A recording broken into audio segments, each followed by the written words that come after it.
never thought that it would come to this. No, I didn't. Hey, we've had enough. Our way of life is threatened. And things these days are getting so out of hand because the governments are telling us what we can and what we can't do. Leave us to choose our own rights. I'm worried that I might not be able to go shooting with my dad. Our livelihood, our way of life, employment, we're finished. It's as serious as that. This is what a disarmed country looks like. This is how little is left once free men and women surrendered their right to own a firearm. The silence was deafening, marching like a defeated people, thousands of shooters and sportsmen, grabbing at one last chance to resist, fighting for a freedom they had already lost.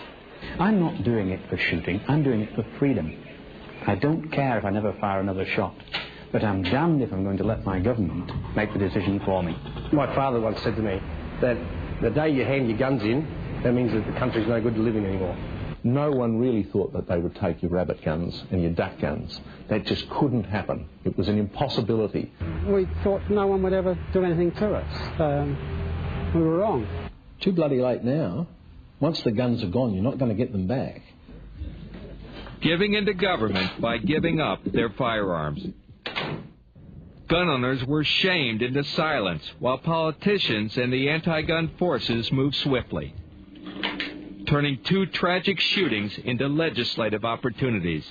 It becomes quite clear that if you want a safer society with lower gun violence, then you've got to reduce your gun ownership. In Great Britain, a total ban on handguns. Within a year, storage rooms at police departments were filled with firearms. No matter how valuable or how rare, they were turned in by law-abiding citizens to be destroyed. The main thing that's been destroyed in the UK is democracy. We've had a vociferous minority hoodwink the media and the public into believing what they've done is right. We've basically accepted that our government possibly have a point to make. And I think that we should have told them very clearly that they do not. There's the old saying, if the good men stay silent, only the evil is heard. And the good men, we sat at home, all 60,000 of us, and we were silent. A very bad mistake. In Australia, it took just 2 weeks for an outright ban on all semi-automatic firearms and pump-action shotguns to become law. We're supposed to be in a democratic country here in Australia, but I'm starting to wonder about that now. How dare the government take away my gun? How dare they do that? Because I haven't done anything wrong. On May the 9th, I was allowed to own firearms. On May the 10th, I was a criminal if I didn't hand them in. And what did I do? Just because I happen to be a firearms owner, I happen to be some sort of potential murderer or some sort of monster. And that's just not the case. It's the feeling of being a second-rate citizen. It's the feeling of being a Jew in Nazi Germany. That's the same feeling. Gun owners forced to surrender their firearms to the saw blade, the scrap heap, and the blast furnace. Strike the pen. And for collectors like Len Martin, all he has left is memories. Photographs of what freedom once felt like. A cult collection worth thousands of dollars, gone forever. My family fought for this country, for his rights, my rights, and they did it for nothing. Because what we've got now is, I believe we're heading for we're close to a dictatorship. But it's more than just losing a firearm. It's losing a tradition and a cherished right. And that's a loss that can never be reclaimed. That firearm was my father's. It was mine. It was going to be my son's. And they've taken it from me. And they shouldn't be allowed to do that. The chief of firearms in South Australia said to me, oh, you'd be happy with the money you got for your guns, wouldn't you? And I looked at him and I said, you don't understand, do you? I don't want the money. I want my guns. I lost a Ruger 44 carbine rifle, which I used for pig shooting, and I lost a Rimfire 22 semi-automatic, which is the first firearm my father ever gave me, and that really hurt. A hurt that runs deep. Olympic shooters feel abandoned by their own government. Although they still compete beneath the flag of Great Britain, they've been forced to leave their homeland and practice in another country. We purportedly live in a free country, but I can't live in my own country and do my own sport, which is an Olympic sport. I have to go to another country, somewhere else in the world, and do it. So it flies in the face of British justice. It's, I think it's appalling. I'm horrified at my own country. But gunsmiths and gun shop owners haven't only been robbed of their sport and their rights, they've lost their livelihood altogether. One by one, they will have no choice but to close. It's a sad way to end 100 years of tradition, because one of the true icons of the sporting goods industry has been ruined by a government decision to just take away our firearms. They can just say from tomorrow you're only allowed to have one shotgun per person. Or if it suited them, no shotguns per person. And that's a hell of a loss, and we have lost that. Silence which has led to submission and, even worse, division within the ranks.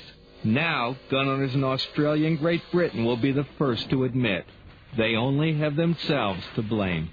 That's a very sad indictment, and our biggest enemy has been ourselves and apathy. We did not stand up with pride at all. One of the biggest mistakes people can make is disunity. That will draw you down every time, and you can bet that the media and the politicians will try and exploit that lack of unity. And that's just what happened. Not only did gun owners submit to the political pressure and the non-stop media spin, they gave in to public pressure as well, turning in not just the guns that were banned, but all of their guns, and giving up on their rights altogether. We find a lot of people that have been happy gun owners in the past are now giving up their licences and their sport and selling their firearms off.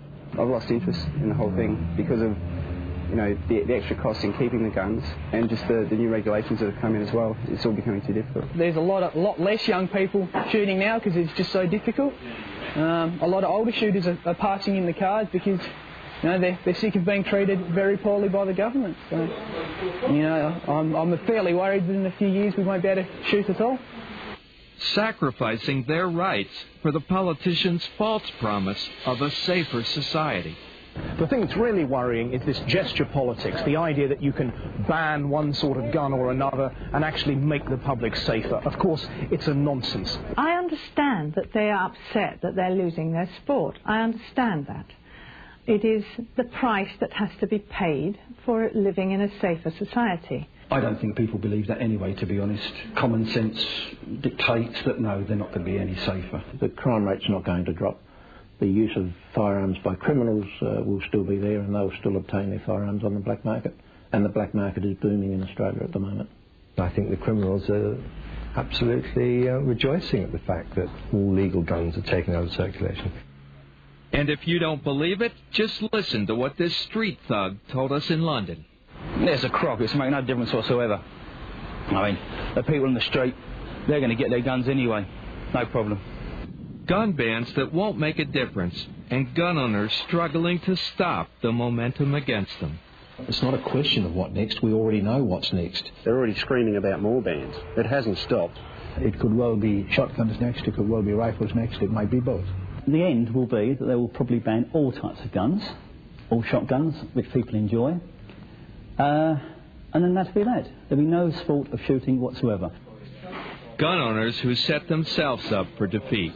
Oh yes, I mean we sat at home waiting for the truth to be told. The truth is never told.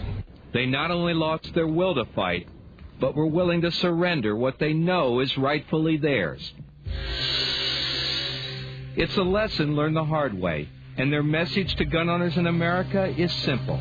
It will happen to you if you let it. You cannot sit back in your small hometown believing that the Browning A5 in the cupboard will be there forever. Once registration comes in and takes place, the police will know where it is, and within 5, 10, 15 years, or when it's politically correct, they will come and get it. Don't let the American legislators put the short end of the wedge in, because once they find a way of doing it, and once it's successful, then they will do it time and time again. Stay strong. don't budge 1 inch. As soon as they start to suggest a ban on one sort of gun or one type of gun, say no. Do everything you can to oppose it, because it's just the beginning of a broader ban. For God's sake, get behind the biggest organisation, make it as big as you can. Join the NRA. Keep the pressure on, because if you don't keep the pressure on, there are people out there whose entire life is devoted to taking your rights away. Get off your butts and wake up. Read the writing on the wall. Join up and be with the strength now. It's too late when your guns are gone. You should never give up. Never, ever give up.